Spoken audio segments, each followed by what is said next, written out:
Author कहते हैं कि पहले वह एक होटल में काम करते थे जहां पर एक गेस्ट बार बार आता था। वह एक मिलेनियर था क्योंकि वाईफाई राउटर में इन्होंने 20 की एज में की कंपोनेंट का पेटेंट करवाया था और इसके अलावा भी इन्होंने यंग एज में काफी कंपनियां भी बेची थी। ये काफी सक्सेसफुल थे बट पैसों को लेकर इनकी कुछ बच्चों जैसी हरकतें थी। हमेशा वो अपने साथ लाखों रुपए कैश में लेकर घूमते थे ताकि लोगों को वो दिखा सके वह कितने अमीर हैं। एक दिन वो होटल में आए और वेटर को एक नोट की गड्डी देकर बोले कि जाओ और सामने वाली दुकान से कुछ सोने के सिक्के लेकर आ जाओ। उसके बाद उस मिलेनियर ने उन गोल्ड कॉइन्स को अपने दोस्तों के साथ मिलकर सी में फेंकना स्टार्ट कर दिया जैसे कि वो पानी में पत्थर फेंक रहे हों और ये सब वो मस्ती के लिए कर रहे थे। अब आप सोच रहे होंगे कि ऐसा बिहेवियर कितने टाइम तक चला होगा। ज्यादा टाइम तक नहीं और कुछ टाइम बाद वह मिलेनियर ब्रोक हो गया। साइकोलॉजी ऑफ मनी के ऑथर मॉर्गन हाउसल बोलते हैं कि एक जीनियस जिसे पैसे की काफी नॉलेज है बट वह अगर अपने इमोशन पर कंट्रोल नहीं कर पाता है तो वह सब कुछ लुटाकर रोड पर आ सकता है। जबकि दूसरी तरफ एक साधारण सा इंसान जिसे पैसे की ज्यादा नॉलेज भी नहीं है वह केवल अपने पैसे के प्रति बिहेवियर के कारण ही बहुत अमीर बन सकता है। ऑथर बोलते हैं कि जब बात पैसे की आती है तो दुनिया का हर इंसान अपने डिसीजन लॉजिक के बेस पर नहीं बल्कि इमोशन के बेस पर लेता है, जैसे डर या लालच,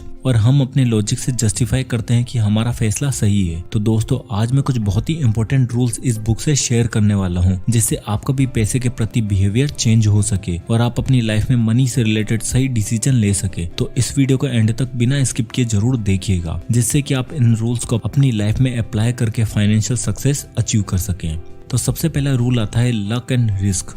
बिल गेट्स जब 13 साल के थे तब उन्हें एक क्लासमेट मिला जिसका नाम था पॉल एलन और बिल गेट्स और पॉल एलन कंप्यूटर से बहुत ही ज्यादा ऑब्सेस्ड थे और वो दोनों बहुत अच्छे दोस्त बन गए। और उस टाइम पर कंप्यूटर बहुत ही रेयर हुआ करते थे। हर किसी स्कूल के पास कंप्यूटर नहीं थे लेकिन लेक साइड स्कूल एक ऐसा स्कूल था जिसने उस वक्त कंप्यूटर में इन्वेस्ट किया था। तो अगर आप एग्जैक्ट कैलकुलेशन की बात करें तो 1968 में 303 मिलियन बच्चे थे जिनकी एज हाई स्कूल में जाने लायक थी। उनमें से 18 मिलियन बच्चे यूएसए में रहते थे जिनमें से 2,70,000 बच्चे वॉशिंगटन स्टेट में थे और सिर्फ 300 बच्चे लेक साइड स्कूल में पढ़ाई कर रहे थे। तो मतलब कि 1968 में 303 मिलियन बच्चों में से केवल 300 बच्चे ही ऐसे थे जिनके पास अपॉर्चुनिटी थी कि वो लोग कंप्यूटर पर काम कर सकें, यानी कि 1 in a million अपॉर्चुनिटी। और बिल गेट्स उनमें से एक थे। बिल गेट्स खुद मानते हैं कि अगर लेक साइड नहीं होता तो माइक्रोसॉफ्ट भी नहीं होती। लेकिन बहुत कम लोगों को केंट इवेंस की स्टोरी के बारे में पता है। केंट भी उन 300 बच्चों में से थे जो लेक साइड स्कूल में बिल गेट्स के साथ पढ़ाई करते थे। बिल गेट्स और केंट 8th स्टैंडर्ड में बहुत ही अच्छे दोस्त बन गए थे। बिल गेट्स और केंट कंप्यूटर के फ्यूचर को लेकर घंटों तक फोन पर बात करते रहते थे और बिल गेट्स बोलते हैं कि मुझे केंट का फोन नंबर अभी तक भी याद है लेकिन हमें केंट का नाम अभी तक नहीं पता है। एक्चुअल में हुआ ये था कि माउंटेनियरिंग करते वक्त केंट की डेथ हो गई थी और 1 मिलियन में से एक ही इंसान माउंटेनियरिंग से मरता है और अनफॉर्चुनेटली वह केंट थे। तो दोनों बिल गेट्स और केंट के लिए लक ने काम किया बट अपोजिट डायरेक्शन में। तो कभी कभी बहुत सारी ऐसी फोर्सेज होती हैं जो हमारे लिए काम करती है और वो चाहे अच्छी हो या फिर बुरी, बट हमें उन पर ज्यादा ध्यान नहीं देना है जिसे हम कंट्रोल नहीं कर सकते हैं, बट उस पर फोकस करना है जिसे हम कंट्रोल कर सकते हैं।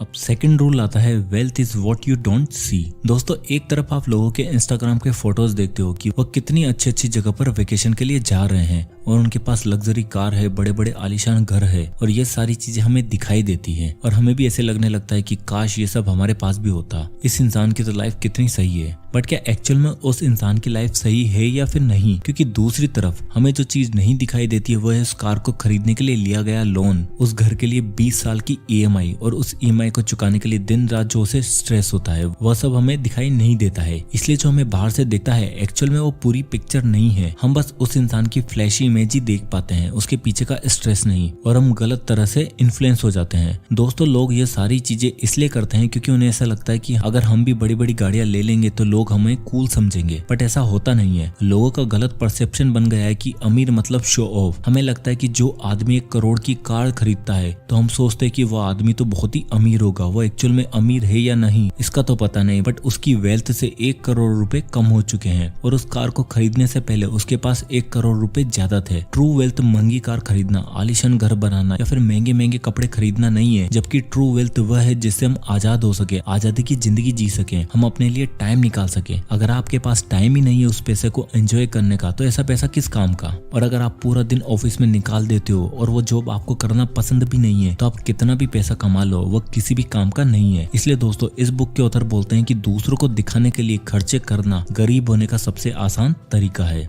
अब आता है रूल नंबर 3, नेवर इनफ। रजत गुप्ता कोलकाता में पैदा हुए थे, लेकिन जो उन्होंने अपनी लाइफ में अचीव किया वो बहुत ही एक्स्ट्राऑर्डिनरी था। 40 साल की एज में वो मैकेंजी में CEO बन गए थे, जो कि एक कंसल्टिंग फर्म थी। बिल गेट्स के साथ मिलकर उन्होंने फिलैंथ्रोपिक काम भी किया और 2008 में गुप्ता की नेटवर्थ $100 मिलियन थी। और ये इतना पैसा है कि अगर आप इसे बैंक में डाल दोगे तो आप हर घंटे 45,000 कमा सकते हो, और वो भी 24 घंटे 365 दिनों तक। और गुप्ता जो चाहता था वो अपनी लाइफ में कर सकता था, बट रजत गुप्ता बिलियनियर बनना चाहते थे। 2008 में गोल्डन सैक्स में फाइनेंशियल क्राइसिस आ गए थे, जो कि USA का एक इन्वेस्टमेंट बैंक है। वॉरेन बफेट ने इस बैंक में $5 बिलियन इन्वेस्ट करने का सोचा ताकि इसकी सिचुएशन ठीक की जा सके। सबको पता था कि अगर वॉरेन बफेट इस बैंक में पैसा डालते हैं तो इसके शेयर प्राइस बढ़ने ही वाले हैं। उस टाइम रजत गुप्ता गोल्डन सैक्स में बोर्ड मेंबर थे और उन्हें ये इन्फॉर्मेशन का पहले से ही पता चल गया था। गुप्ता ने अपने दोस्त राज रत्नम को कॉल किया और राज रत्नम ने गोल्डन सैक्स के 1,75,000 शेयर खरीद लिए। और जैसे ही ये डील अनाउंस हुई कि वॉरेन $5 बिलियन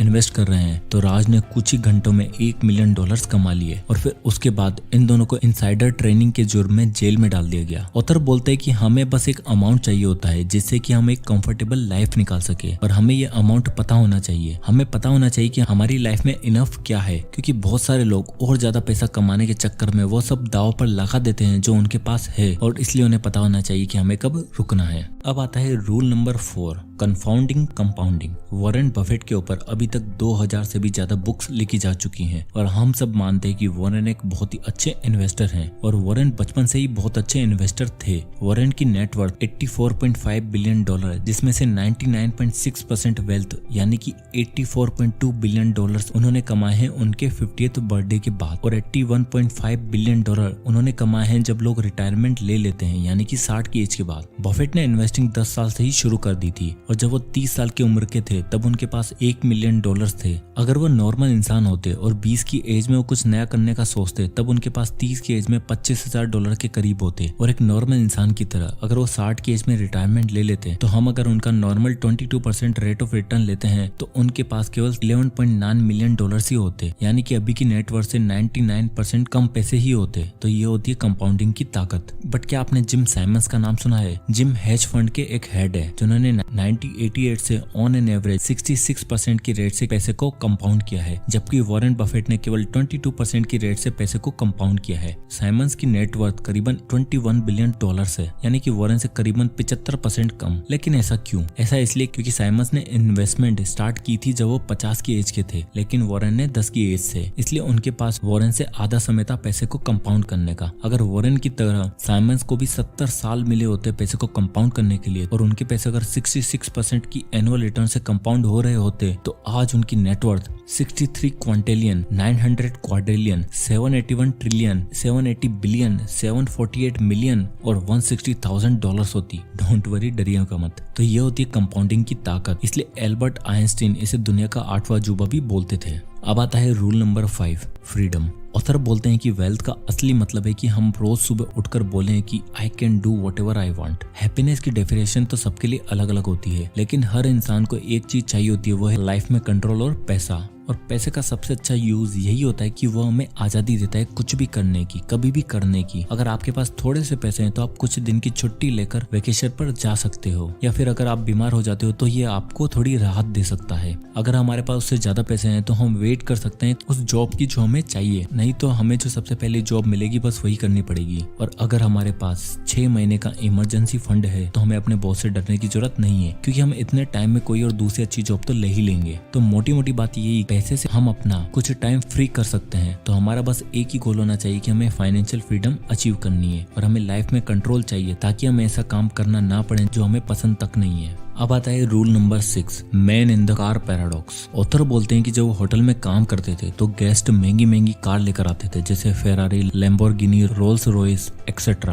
और ऑथर बोलते हैं कि उनका भी सपना था कि उनके पास भी कोई ऐसी कार हो, बिकॉज उस टाइम पर वो सोचते थे कि ऐसी गाड़ियां लेने से लोगों को लगेगा कि आप स्मार्ट हो, रिच हो। पर सच तो ये है कि जब आप किसी को महंगी कार चलाते हुए देखते हो तो आप बोलते हो कि वाह क्या कार है, क्या आपने कभी किसी को बोलते हुए सुना है कि वाह क्या आदमी है? नहीं ना। इसलिए हम लोग जब महंगी कार, एक्सपेंसिव वॉच, महंगे कपड़े ये सब खरीदते हैं तो हमें लगता है कि लोग हमें देखेंगे, हमारी तारीफ करेंगे, बट वो हमें नहीं, हमारी चीजों को देखते हैं। बट हमें उन चीजों को नहीं, जबकि लोगों की रिस्पेक्ट और उनका एडमिरेशन चाहिए। तो दोस्तों इस वीडियो में हमने टोटल 6 पॉइंट देखे। तो सबसे पहला पॉइंट था लक एंड रिस्क। इसमें हमने देखा था कि कई बार कई सारे फैक्टर्स होते हैं जो हमारे लिए काम करते हैं, और वो चाहे अच्छे हो या फिर बुरे, बट हमें उन पर ध्यान नहीं देना है जिन्हें हम कंट्रोल नहीं कर सकते हैं, बल्कि उन चीजों पर ध्यान देना है जिन्हें हम कंट्रोल कर सकते हैं। दूसरा पॉइंट था wealth is you don't see. Author बोलते हैं कि असली वेल्थ हमेशा छुपी हुई होती है और वो हमें कभी दिखाई नहीं देती है। जब आप किसी को 70 लाख की कार में देखते हो तो इसका मतलब ये नहीं है कि उसके पास 70 लाख रुपए हैं, बल्कि इसका मतलब ये है कि उसकी वेल्थ से 70 लाख रुपए कम हो चुके हैं। तीसरा पॉइंट था नेवर इनफ। इस पॉइंट में हमने रजत गुप्ता की स्टोरी देखी कि कभी कभी किसी इंसान के लिए 700 करोड़ रुपए भी कम पड़ जाते हैं, क्योंकि उन्हें पता ही नहीं होता है कि उन्हें कब अपने आप पर स्टॉप लगाना है। फोर्थ पॉइंट में हमने देखा